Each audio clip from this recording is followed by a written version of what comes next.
Well, here we are. Welcome, guys. It feels like a homecoming. Thank you all for joining us on your Saturday precious afternoon time, early evening. We are so delighted to have you with us. We are offering this webinar on correctional staff confronting COVID-19 because we know that on top of your usual stressors related to your work that were not small, as we have been finding out over the years, on top of all that, now you have to deal with the COVID-19 intensity and threat. And so we want to offer a little something to you as a way to cope and to know that you're supported and remembered and valued and very, very much appreciated for what you do and what you're facing. So let's introduce the team first of all. Folks, will you introduce yourselves? Sure. Hello, I'm Brent Parker. I'm the Director of Training for Desert Waters. I'm retired after 35 years in corrections and happy to be part of the Desert Waters team. Thanks for attending today. Welcome. Hi, everyone. Thank you, as Brent said, for joining us today. I am Cecile Delozier.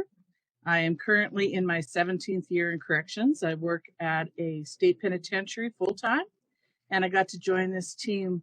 I was blessed with the opportunity in 2019. Hoping to help others still working in corrections. Thank you all for your service to each of your agencies, and a shout out to the ones who joined us from Canada. I'm originally from there, so nice to see some people from home logging in. Hey. Yeah. And I'm Jeff Rude. I am almost at 25 years with my current Department of Corrections and still going strong. And I've been with Desert Waters since about 2015, and I've enjoyed every single minute. Beautiful. Thank you. And really, we wouldn't be able to be doing this without this team. And I'm Caterina Spinaris. I'm the founding director of Desert Waters Correctional Outreach, and I've been hanging out with you guys since about the year 2000 when I moved to the Fremont County, Colorado area that had at the time 12 prisons and 1 jail. So I am delighted to be able to be offering this today with our team. And just a little bit about Desert Waters in case you don't know what it is. It's 501c3 tax-exempt corporation, charitable corporation. It's otherwise known as a nonprofit. And we have been around since 2003. And our focus is your well-being, your wellness, your sanity, and your family's sanity, both for you at work and at home. And we aim to meet those goals that we have through by doing research in wellness issues like PTSD issues and resilience, and offering trainings based on that research and others' research, and having various educational materials we develop and other materials like posters. We got a new set of posters up today, by the way, against staff suicide.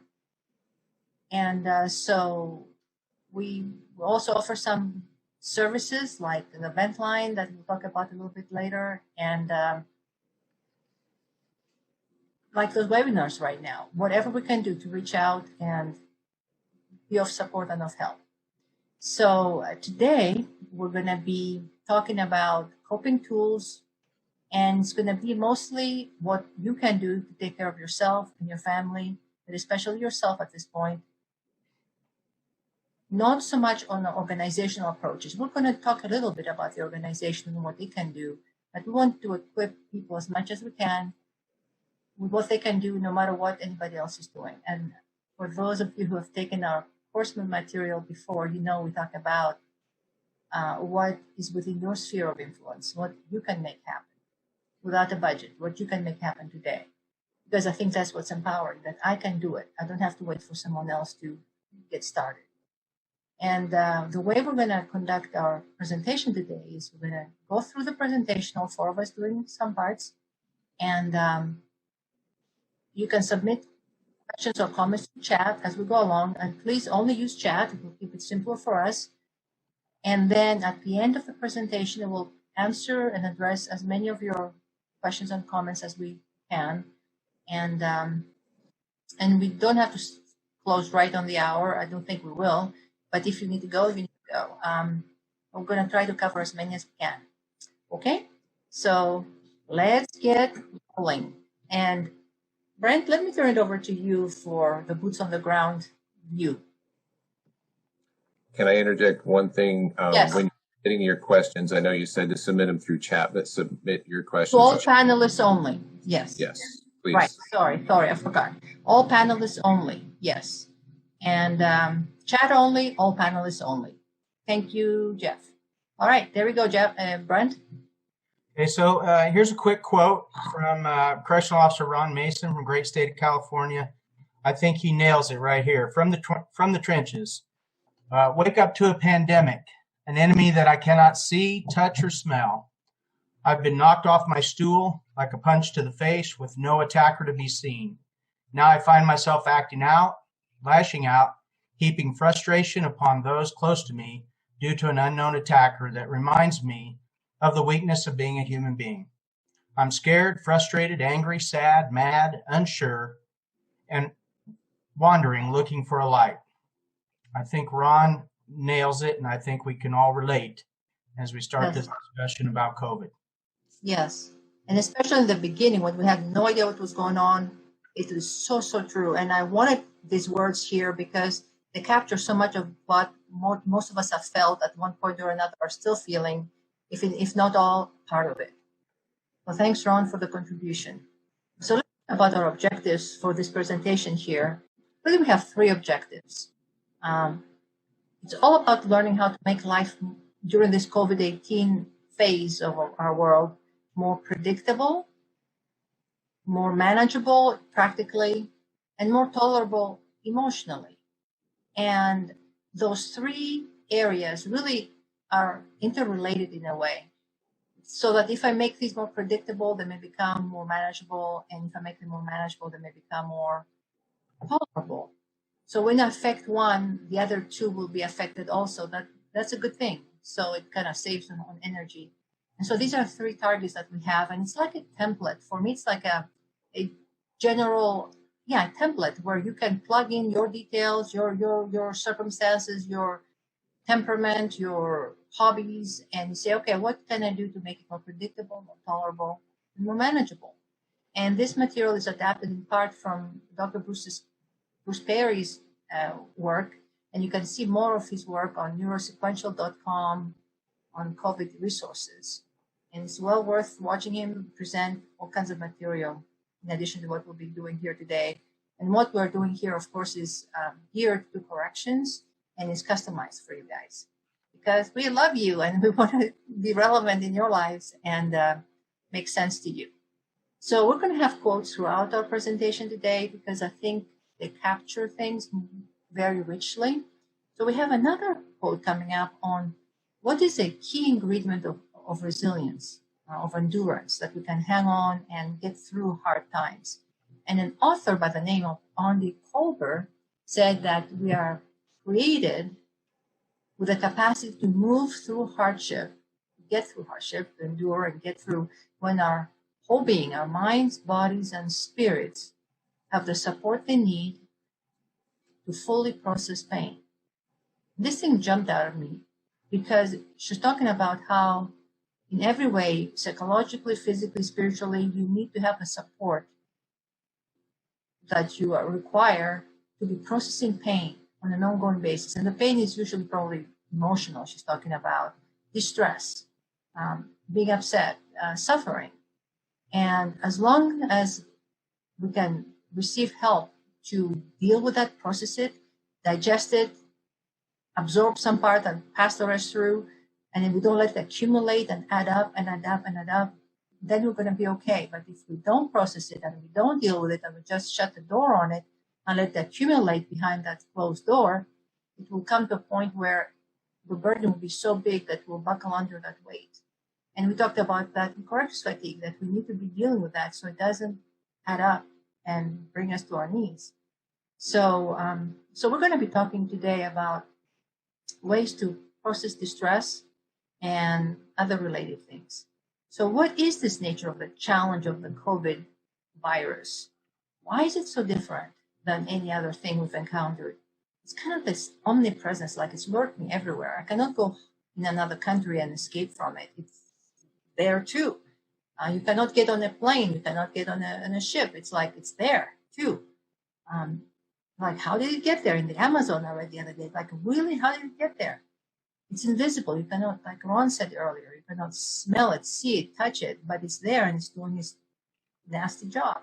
It's the unknown. It's unfamiliar. It's something totally new. Even our bodies didn't know what to do with it because they never encountered it before. Our immune system was like, what do I do with this thing?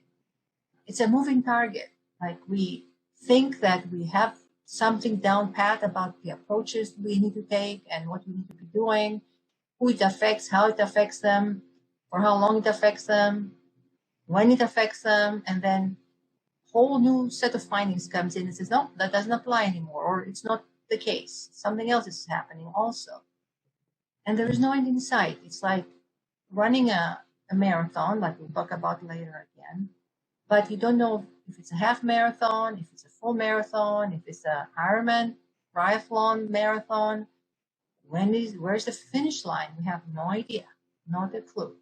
So it's kind of leaves it open-ended, which can create a lot of anxiety for a lot of us because it's like no time to exhale. It's all holding your breath, waiting for it to end. And it doesn't affect only you at work, where of course you cannot maintain your distance and all those other good things, but you're concerned about bringing to your home, your family, your loved ones, your dog, for goodness sakes. They can get it too. And so it puts a whole new spin of anxiety in our lives, your lives in particular, to the point where I know some corrections officers are kind of all hanging out at one of the CO's apartment, and they don't go home. Others are staying in motels. Others have this hugely elaborate, detailed, time-consuming disinfecting routine getting home. And then their family are like, I don't want to hug you. I don't want to be close to you. It's pins and needles in your home. And then all the skills you have developed through the years, dealing with violence, dealing with manipulation, dealing with threats, dealing with the fatigue of mandatory overtime, those skills don't transfer to dealing with this threat. So you have to start all over again, learning new tools for how to deal with things of a new nature. And it's affecting not just you and a few people, it's affecting your whole organization. So it's in turmoil, having to come up with new policies, new procedures, new, all kinds of changes. And they are big changes. They're not just little things. So there's this sense of chaos. And so what is a possible outcome of all of chaos? It's like our bodies are in that stress response, the hypervigilance, the fight or flight, the gearing up, and with, again, no time to exhale. It's like inhale, hold your breath, and get stuck there, ready to address the enemy. And it's exhausting, and emotionally it's very distressing, where we have all those emotions like anxiety, outright fear, sadness, grief, anger, frustration. And bottom line is people start feeling like life is unpredictable, completely out of control, unmanageable, and intolerable as a result. And that's not a good place to be. So, because it takes a tremendous amount of energy for us to be kind of getting through life if we feel that's what's going on. So how do we confront this challenge of this bug? So the bottom line is that we cannot solve this problem. We cannot go out there and disinfect the world and kill all those bugs. We cannot have it or have somebody else do it. It's out of our hands. It's not doable. But the good news is that the risk can be reduced. We can do some things to reduce the risk and the threat. So that's what we need to be doing, whatever we can. We'll talk about that some more. Like, of course, yes, the sanitizing routines and disinfection and all those other precautions. And at the same time, since this is distress that is inescapable, we cannot get out of it. We have to get through it. We need to learn how to use strategies to calm ourselves down in healthy ways and encourage ourselves to keep going till it's over. So it's more like, okay, I'm caught in the middle of the storm. I cannot make the storm stop. How do I stay stable? How do I kind of like lie down and let it blow over me and kind of reduce the damage to me and get through it? And we have to find ways that make life worth living, not just getting through it, gritting your teeth. And hopefully pick healthy ways to calm ourselves down and encourage ourselves.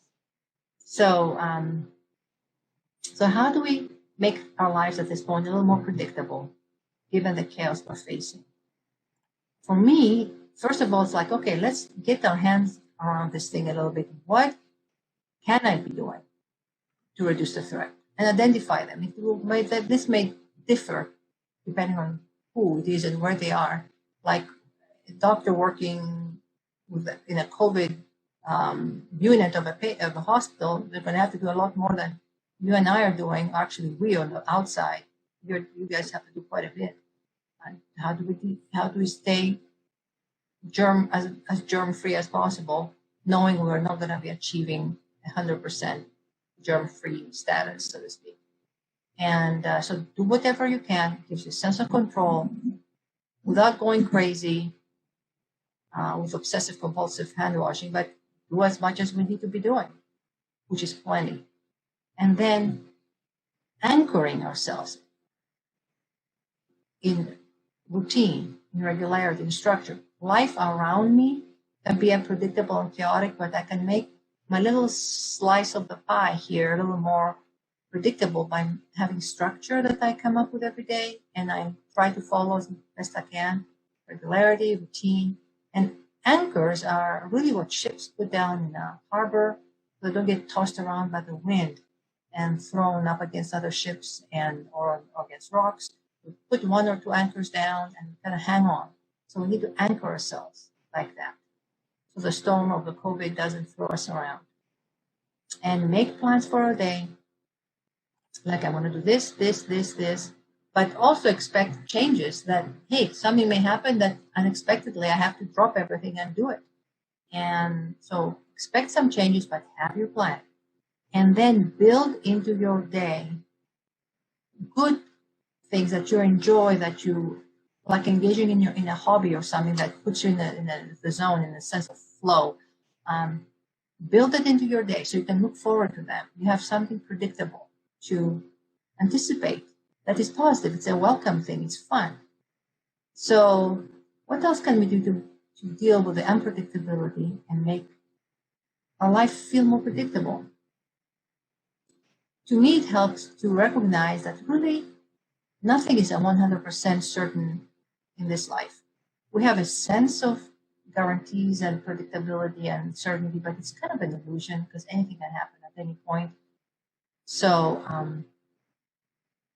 we have to acknowledge that. And to me, once I acknowledge that yeah, life is very unpredictable, really, if you look at it, and we're more vulnerable than we think every day, and we are not in control, it helps me relax. Like, it's not just a COVID thing, it's just the status, the nature of the beast of life on this planet. It's not just the COVID thing. The COVID virus just accentuates that, it brings it much more in the foreground, shoves it in my face, but really it's like that all the time, but I just don't think about it unless something happens. So at some point you have to take a deep breath in, deep breath out, and let go, and kind of like, your will, not mine, be done, let go. And not try to strive and push and try to force my way through something and make it happen. So we talked a little bit about predictability. How about manageability? Really dealing with a new stressor, and especially one of that magnitude where you have the whole country shut down, you need a lot more energy to deal with all those demands. Just dealing with all those new thoughts that you have to think through and feelings you have to cope with. We need to have our battery charged, like plugged in, and our brain is a big battery. So we need to get enough sleep. And I know it's kind of a joke for you because with more people out sick, you may be getting less sleep because you're working more mandatory hours if you're custody staff. And by the way, we welcome all staff to our presentation today, and also probation, parole, and non-custody. But we all need to guard our sleep. and stay away from substances that can give you an instant pick me up or knock me out. But boy, they'll exact a pound of flesh later, and it's not a good time when you have to pay it. Eat well, because the saying garbage in, garbage out really does hold. And then we need to be making life more manageable by calming down our nervous system arousal, this stress response that I talked about before. You can do through breathing exercises, which are oodles of online. You can look them up, but really simple stuff, like even if you breathe into the count of 5 and breathe out to the count of 5 for several minutes. If the box breathing that the Navy SEALs use, like 4, inhale to the count of 4, exhaling, holding it to the count of 4, exhaling to the count of 4, and inhale to the count of 4, inhale to the count of 4, hold it for 4, exhale into the count of 4, and inhale to the count of 4. So you go in to the count of 4, inhale, stop, exhale, stop. And eventually calm down. Mindfulness, being in the moment, in the flow, paying attention to what's going on right now in front of you, how you feel, what you're thinking, what you're seeing, what you're tasting, what you're feeling with your fingers. Being in the moment as opposed to down the street somewhere about the future. Using positive imagery makes the moment more manageable and it reduces the arousal of our nervous system. It's very, very powerful as a tool. You can imagine a beautiful vacation you've been on or one you want to be on down the road. And it's like your brain doesn't know whether you're really seeing it in reality or if you're imagining it. It has the same kind of soothing reaction and it makes the moment more manageable. And then physical activity to get involved in, like working out moderately. And I say moderately because if you work out too hard, then you're really kicking up the stress response again. It's stressful to the body to push ourselves too hard. So do something physical, take a walk and breathe and imagine beautiful stuff or pay attention to the beautiful things around you, especially during springtime for some of us where we live. And what else can we do to make life more manageable practically? One technique I do love, and I think we probably use it more than we realize, is breaking things down into chunks so they're not one big leap, but they're little steps. One step at a time, world renowned, one step at a time, one day at a time slogan.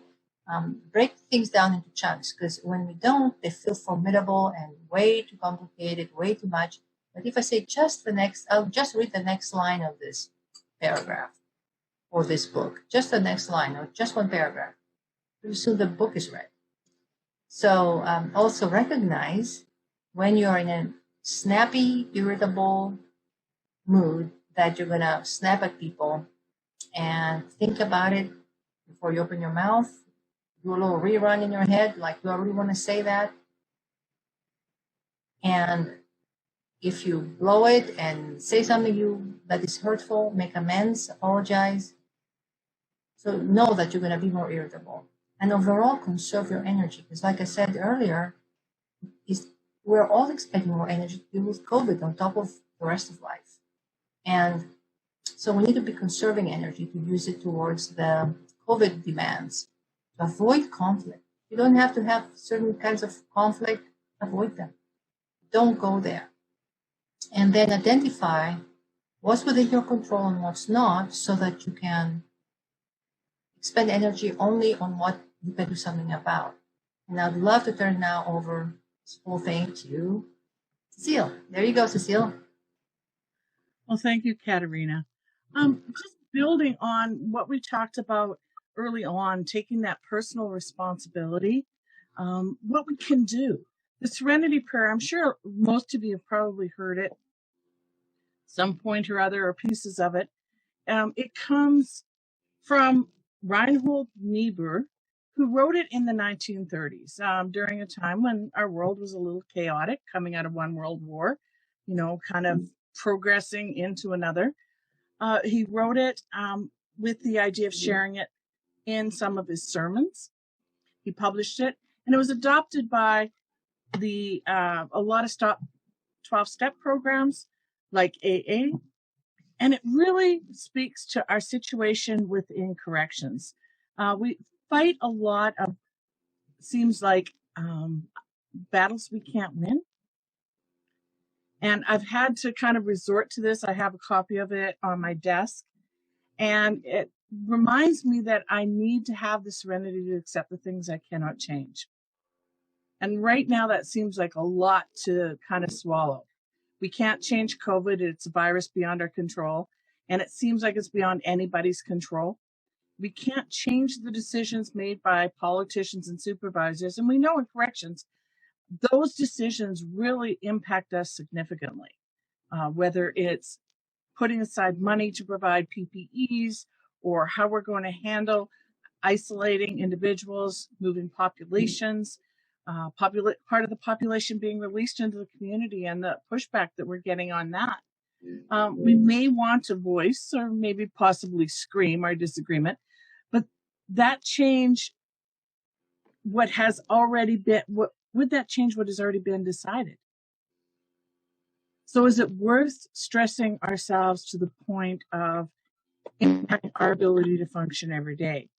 Accepting sounds suspiciously close to quitting to people who are used to taking control of situations. We're used to finding solutions and standing up against overwhelming odds on a daily basis. We're the problem solvers. And it goes against who we believe we are. We don't give up. We are not wired to blindly accept what others tell us, and we question, analyze, we solve problems, and we take action. But against this invisible threat, it is so hard. The reality, we all know, there is some things that are beyond our control and our problem-solving skills, no matter how awesome they are. So we need to find a way to let those go. If we don't, we are creating stress and frustration for ourselves, just for ourselves. And that passes on to the people around us. It is all right to look at something, see it for what it is, and then let it go. Put it off your list of things to complain about, stress about, or your to-do list. It's okay to just let it go.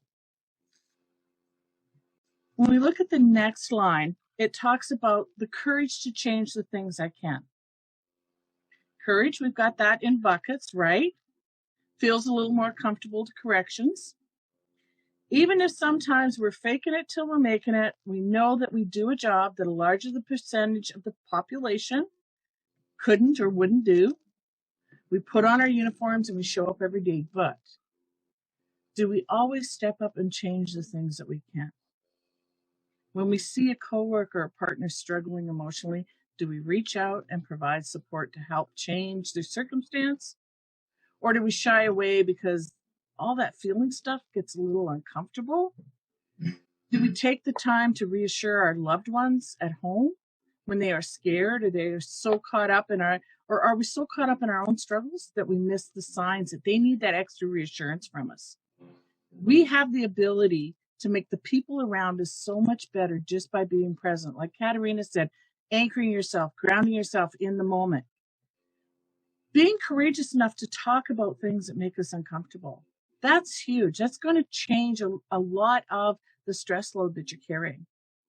Do we take the time to recognize that inmates are scared and struggling with uncertainties as well? Do we make it worse and escalate a situation because we think they're dirtbags and deserve to be miserable? Remember, if you escalate them, you or the next shift will be dealing with the fallout. Kindness is not weakness. If you haven't thought of that before, maybe now is the time to start changing that mindset. If you start each day stressed out and miserable, that is what you're going to share with others. There was a study that talked about having 40 touch points in a day. In corrections, you can triple that. The amount of people that you can impact in the course of an 8-hour shift can be much, much larger than that. Attitude is infectious, just like the virus, and it can be just as deadly inside a prison. If that attitude goes wrong, it can really cause some serious situations. Make a change to the start of your day. Take time to center yourself and find a place of ease within your mind that will allow you to, Be comfortable dealing with the stressors of your day. The stresses aren't going to go away. It's how you react, how you respond and manage them. And then the last line is the wisdom to know the difference. I looked up the definition of wisdom and found an interesting, applicable explanation of it in Psychology Today. Wisdom involves an integration of knowledge, experience, and deep understanding that incorporates tolerance for the uncertainties of life as well as its ups and downs. There is an awareness of how things play out over time, and it confers a sense of balance. Wisdom may be acquired only through experience, but by itself, experience does not automatically confer wisdom. Think about that for a minute. And when I really paused and thought about that definition, the only thing I could think of was, wow, please grant me all this, and with it will come peace of mind for my stress and anxiety. Of all three, please grant me wisdom. I need a tolerance for the uncertainties of the time. I need to know that there is a balance that will be achieved at some point in our future. This is what we can aim for within ourselves as we go through this historic time. Through all of this, might we come out of the experience wiser, stronger, more tolerant, and more empathetic than we were before. This is going to play out, and we must just do our best to navigate these stormy waters. This all is just a poetic way of reminding us that we can only do so much. We have limitations, and we need to show ourselves the grace of forgiveness for not having the ability to change all things. While we are pretty awesome, yeah, we are, we have not yet achieved divine status and all the powers that come with that. No matter what area of law enforcement you work in, please take the time to reflect on the Serenity Prayer and realize you have the power to improve your position, but not the power to change all things. Right. Good balance. Thank you, Cecile. So continuing to figure out ways to make life more manageable practically. Well, there's a big practical issue as the whole thing about COVID that stirs up so much anxiety is about death.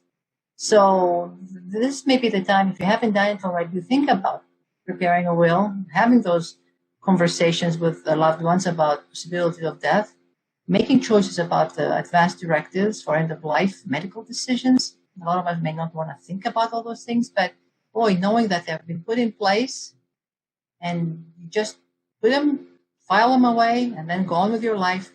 Took care of that detail, you're prepared. Hopefully you'll live another 100 years, but boy, it's been taken care of if it's going to be needed. And I'd say this is the time to think about those things. They may sound morose and somber and too negative, but they're one of the realities we're facing. And I'd say check the box, do it, and move on. And get your Nikes on, your Reeboks, whatever shoes you run in. If you do go for runs, and keep remembering that this is a marathon, not a sprint. Don't wear yourself out. Don't exhaust yourself. Pace yourself, and that's a tricky one because we, like I said earlier, we don't know if it's a half a marathon, it's a full marathon, if it's a triathlon type of marathon, Ironman. So the one step at a time is going to come in really handy here, and be compassionate towards yourself. And Cecile mentioned that earlier. You're going to make mistakes. We all make mistakes. We all overreact. Ron mentioned it earlier on, taking out his frustrations on people around him. Be kind to yourself. Get back up, dust yourself off, bandage yourself however you need to, and keep going. Get restarted on your run. Because we're only going to learn by practicing, and we're only going to get better by practicing. And practice, we have to keep on going and learning from feedback of how we're doing. And then we want to manage our expectations, because that's how we're going to run a marathon. You cannot expect the finish line around the corner. That's going to put you in a bad place. So there's a very, very good quote coming up from by James Stockdale, who was a vice admiral in the Navy and a prisoner of war, almost 8 years in Hanoi, Vietnam. And he was tortured and he was abused, and he made it and he came back. And he said, you must never confuse faith that you will prevail in the end, which is optimism, hope, which you can never afford to lose, with the discipline to confront the most brutal facts of your current reality, whatever they might be. And he talked about how, I read one of his interviews, that's how he survived. He had that strong conviction that he was going to be released one day and come back to the United States. But he never downplayed where he was at. He never hoped he was going to be released tomorrow. And he said that people who did not make it, who died of a broken heart, were people who were other POWs that they were setting their sights on and their expectations on, like, I'm going to be released by Christmas. Then Christmas would come and go. I'm going to be released by Easter. Easter would come and go. I'm going to be released by Thanksgiving. Thanksgiving would come and go, and they would still be captive. And he said they eventually run out of juice. They were so disheartened, they died of what he called a broken heart. They gave up. So he said, don't set your heart on being released right away. Just do what you have to do today. And know one day you will be released, but don't put a date on it. And I thought that was a very good approach with what we're dealing with COVID. Like, don't fuss about when. Just do what you have to do today. And know one day it will be over. So how do we make it more tolerable emotionally? Because we're spinning in a blender sometimes with so much going on. Regularly, anchor yourself and ground yourself in comforting routines. Have routines that soothe your soul, bring you comfort, something very routine-like that you have done forever, and it gives you comfort because it's familiar. It goes against the sense of the unknown of the virus. It's something very familiar. Get back into engaging into fun things to do and pleasant, because I think at first we were all shell-shocked and we were kind of like, it was like a 9/11 moment where we had a hard time going and playing. But we have to inject those fun things back into our lives, the pleasant things, the humor, the laughter. We have to. And pull up soothing memories and engage in soothing imagery. I mean, I've caught myself watching all kinds of lovely little videos of beaches in the tropics, and Tahiti and islands and Costa Rica, like beautiful, beautiful, beautiful rainforest, very soothing. Calming or uplifting music can really shape our mood. Or if you need to grieve and cry, sad music. And if you have any kind of spiritual rituals or practices that you engage in them, because they'll bring you more of a sense of peace again.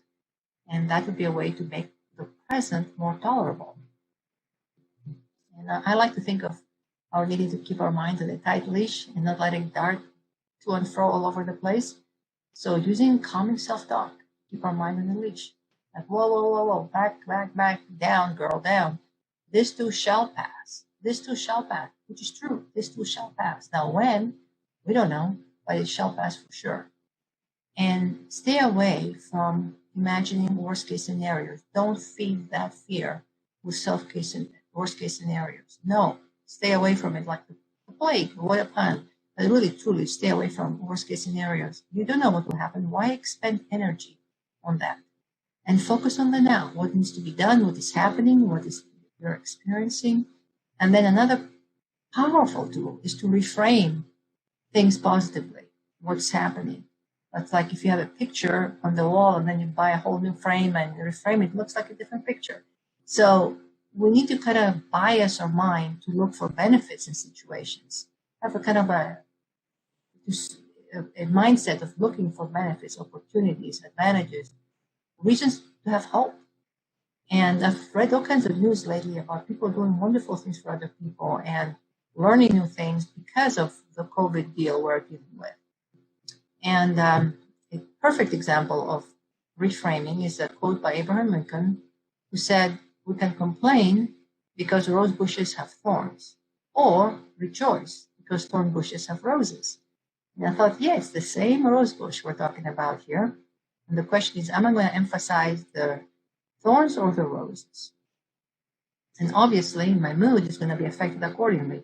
If I think about the thorns and I kind of get mad and complain and get irritated, then that's what I get. But if I think about the roses and their aroma, the beautiful look, and how they feel to my, if I run my fingers over their petals, then it affects my mood that way, like delight, because of the beauty. So let's keep looking for the roses. We don't deny that there are thorns. They're there. They're part of the deal. They're part of the deal. But so let's emphasize the positive and be aware of the negative and deal with them. Maybe wear gloves when you're cutting those roses to put in a vase. And keep your mind on a tight leash again by absolutely do a media news exposure fast about negative news. I do that. I stay away from the news as much as actually quite a lot, almost like 100%, unless it's positive news. Because I found that my heart rate would go up, I'd get upset, I'd start obsessing on things, I'd be distracted. It's like, why am I wasting my energy on something I cannot do anything about? So, in fact, instead, I'll say, okay, what is going well right now? And I could make a list of what's going well and what I can be thankful for. Daily, or if I'm in a really sour place, hourly, what am I thankful for? And then if I have to do some grieving, we talked about processing pain. We can do it in doses, like we chunk tasks, have chunks. We can do doses, take in our emotions and process them. And in little bites, so we don't choke on this whole thing. And then look for positive meaning and purpose in our situation, which is about doing things for others. Like, for example, Viktor Frankl, he was a survivor of 4 concentration camps. Holocaust survivor, lost his entire family. He came to the United States and he set up a whole school of psychology called logotherapy, which was about meaning. The man's search for meaning was the book he wrote. And he said that in some ways, suffering ceases to be suffering at the moment it finds a meaning, such as the meaning of a sacrifice. Just imbuing meaning, injecting meaning in a situation makes it all different. It's like, wow, this was almost, I could say, it was worth it. Or it was worth it to go through all that, to be able to do these other things. And so we want to be able, one way to find meaning is to increase social support towards others, and also for us to receive it, like show concern, genuinely, listen to people genuinely, show kindness, acts of kindness, random acts of kindness. What an awesome concept. Offer help, and then seek comfort for yourself and support, and take it in when it's given. Even if it's remotely, we are social creatures. We really need that heart connection with others. And so that's one way to find meaning. Like, okay, we're in this war zone, but boy, we had that act of kindness being exhibited. And so let's go back to the trenches. And Jeff, thanks for taking this.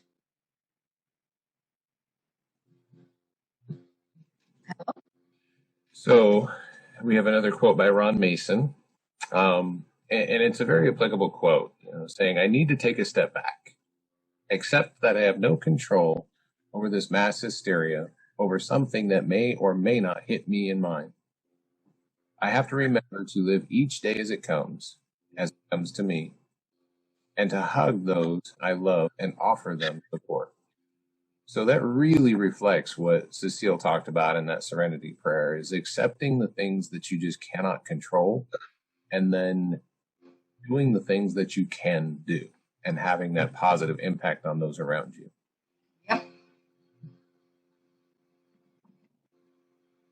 So we're going to move on now with a little bit of what the organization is doing for you, and then also what you can do for your staff and your partners.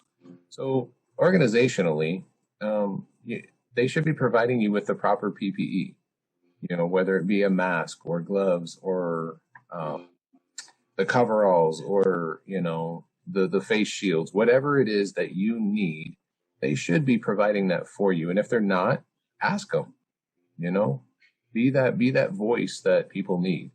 And also the policies about sick leave, they should be talking to you about, you know, how to properly use your sick leave during this epidemic. And because I know a lot of departments have a screening process where people are being screened out if they have any signs or symptoms of the COVID disease. So, you know, there are avenues that a lot of departments are putting out there for, you know, extra leave. The government has mandated some stuff. So see what your department is offering, and hopefully they're offering you the proper sick leave.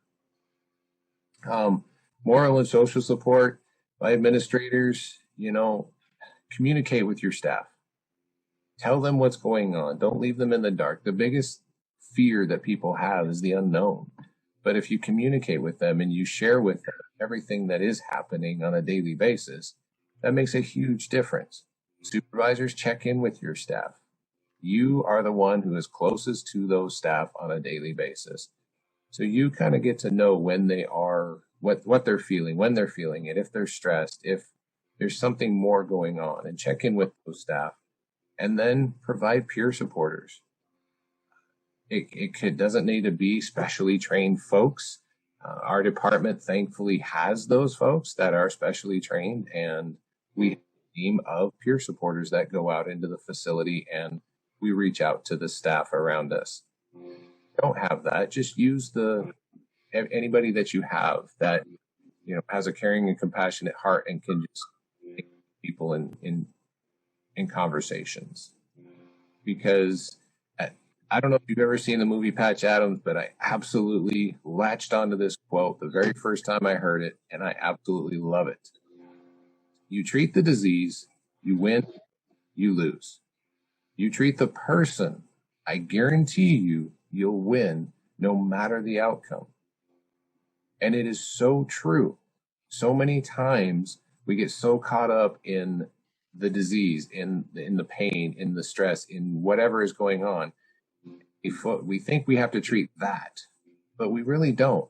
If we treat the person and we teach the person, we can have a very profound effect on that person, and their quality of life increases immensely. So peer support at work. This is what we do in our department, and I encourage everyone here to do it with your partners. If you don't have a team, you know what? You don't need a team. You can be that team. You can be that voice. And presence is the biggest thing you can offer. Being there for your staff, visiting the staff at their work site as possible. Now, we all know there are people you just cannot go visit at their work site. I know when I go out onto the work site, I can't go up in the tower and talk to that tower officer. I can't get in the car with the girl that's doing the perimeter vehicle post that day.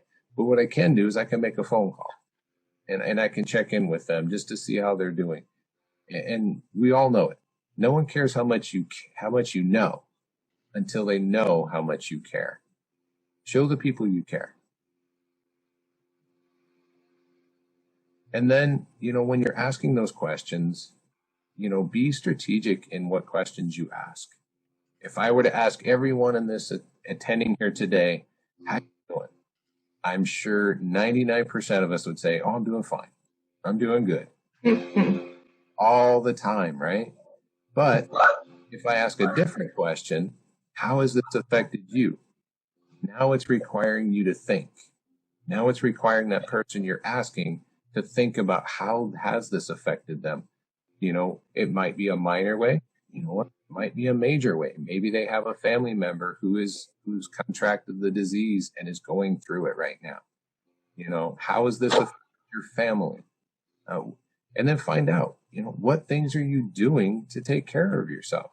Find out what they do. You know, a lot of people, they just don't have anything that they do regularly to take care of themselves. And quite frankly, a lot of people just don't know what they can do. And we're going to get into that here in a minute. One of the things, you know, ask them, what can we do to help? I ask that question a lot. And some people will sit there and say, you know, I really don't know.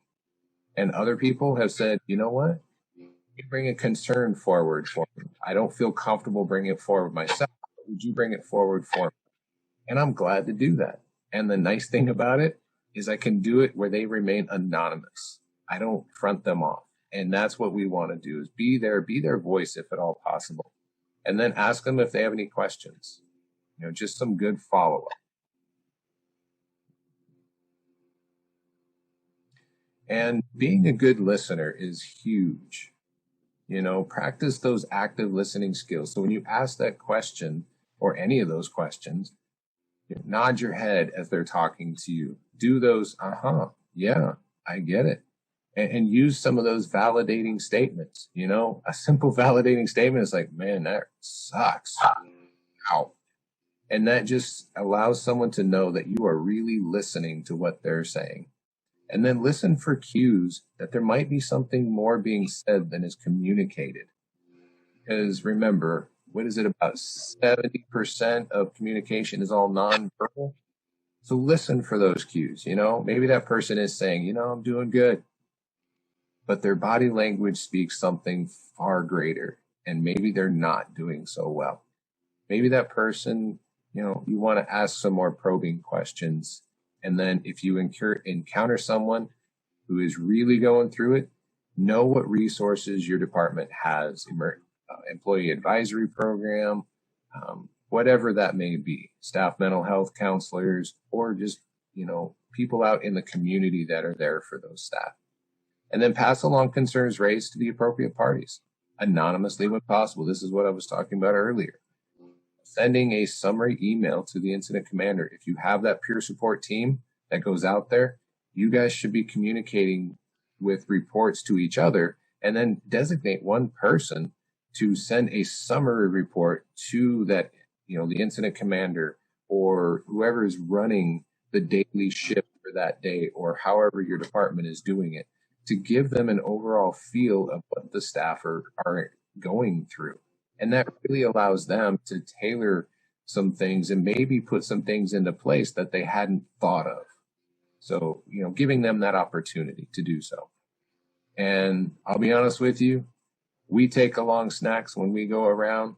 And I'm telling you what, hands down, the best snack we have brought around with us are the fruit gummies.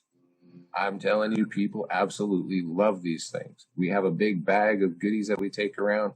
And every time we walk in the room, people are, fruit goodies.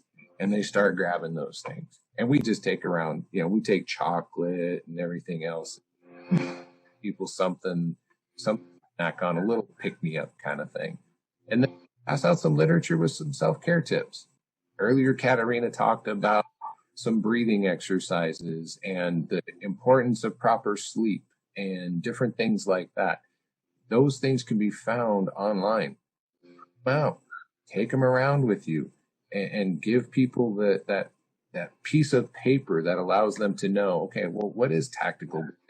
Well, that's that 4 square breathing, breathing in to a count of 4, holding to a count of 4, breathing out to a count of 4, and then holding to a count of 4. I tell you, it works really good.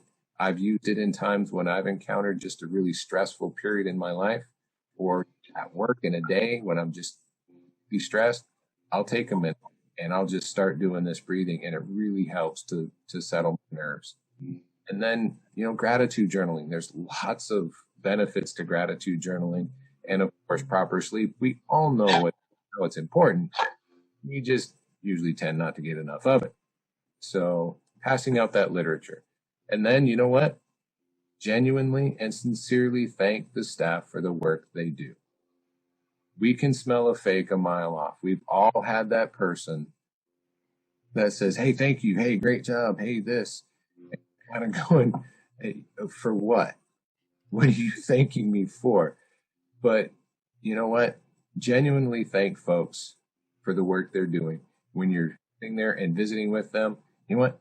Thank them for being open and honest with you and trusting their story. And, I want to take a minute right now just to say thank you. You guys didn't have to take time out of your Saturdays to join us in this webinar. You guys are busy. You guys are going through crazy stuff at work and crazy stuff at home. I know this is going on in your lives. So thank you so much for taking the time to join us today. But also thank you for being one of the frontline workers and going to work each and every day and putting your lives on the line for the safety of our communities. Thank you so much for that. Yes. Thank you, Jeff. Thank you. And now we turn it over to Brent. Right. Brent Parker here. Thanks, Jeff, for all that. Thank you, Caterina. I just want to talk to you about a group of people that sometimes get forgotten in the grand scheme of things, and that's our retirees that are out there. Retirement, definitely a worthwhile goal, but when you leave the workplace, it's a huge lifestyle change. Sometimes retirees are going to feel disconnected mentally and emotionally from the world that they've been part of for so many years. And it can be lonely for some. They might even struggle with some self-worth, feeling that they no longer contribute. And so I'm going to ask you, folks that are still working inside, to check on your retired friends and partners once in a while. Just a quick welfare phone call might make all the difference. They've had plans for retirement, just like you have plans for retirement. And they may have done some things to prepare for retirement. They might have bought a Harley. They've probably bought a boat. They've made travel plans. And then all of a sudden, we've got COVID, and they're being told they have to stay home. You can imagine the frustration that they might feel. In fact, some retirees may even feel like going back to work in some fashion just because they can't get on with their retirement plans just yet. So there's definitely a mixed bag of feelings right there. They want to be retired, but they can't really do it the way they want. There's another thing that happens when you retire, and that is you still have concern for your friends and your partners on the inside. You don't just walk out one day and forget about all the people you've been working with. In fact, I'm asked all the time, what do I miss the most being outside, being retired? It's the people. It's my friends. It's my partners that I worked with all those years that remain behind, that are doing the hard work still. And now with the COVID situation, our concern is for those that are still inside. And we still care about your safety and want to know that you're doing well. We want some real information, too, about how things are going on. Not fake information or media hype. We want to know how it really is in the facilities that with the people that we left behind. So if you can, try to stay connected to your retirees. There's some social media platforms that can be used. Just a quick phone call. Hopefully you're still staying in touch with people on the outside. And if you are retired, especially if you're recently retired and you're faced with this COVID situation that's keeping you from doing all the things that you had planned, I would just ask you to try to keep yourself busy, try to stay healthy, find some home projects, keep researching those travel plans, stay healthy, eat right, exercise. All those plans are still going to be there. We just want you to be there when the world opens back up. We want you to be able to enjoy your retirement. You certainly have earned it. So I'll echo some of Jeff's thoughts too. Thanks again to everybody that's still holding down the fort inside. You're doing the hard work, and you're in our thoughts and prayers every single day. So with that, I'll turn it back to Caterina. Thank you. Thank you.